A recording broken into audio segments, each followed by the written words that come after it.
مشكلة وردتني من أحد الزوجات بتقول لي حماتها ست طيبة جدا جدا وبتحبها جدا، لكن هي من كتر ما هي بتحبها وهي بتتفاخر بيها إنها يعني بتاخد بالها من زوجها اللي هو ابنها يعني، وبتقوم بكل طلباته وكده.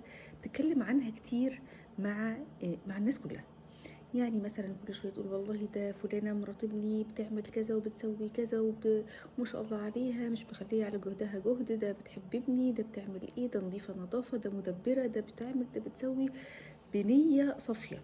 ولكن طبعا الزوجة زعلانة، فبتقول أنا أخباري كلها عند كل الناس، ومش كل الناس بتتمنى لنا الخير، ومش كل الناس بتحبنا، فبالتالي احنا بنقع في بعض المشاكل بسبب إن أخبارنا منتشرة كلها بسبب حماتي. مش عارفة أعمل معاها إيه، وخايفة إنها تكلم حماتها فتقول لها أنتي يعني بتخافي مني، تخافي إن أنا اللي أحسدك، لا أنتي تقصديني أو ما إلى ذلك في الكلام ده كله.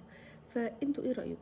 تقول إيه لحماتها علشان تبطل تتكلم عن أخبارها وكل تفاصيلها مع الناس، وفي نفس الوقت ما تزعلهاش وتكسر بخاطرها، خصوصا إن هي البنت بتقول حماتي بتحبني جدا وأنا عارفة إنها بتتكلم بحسن نية.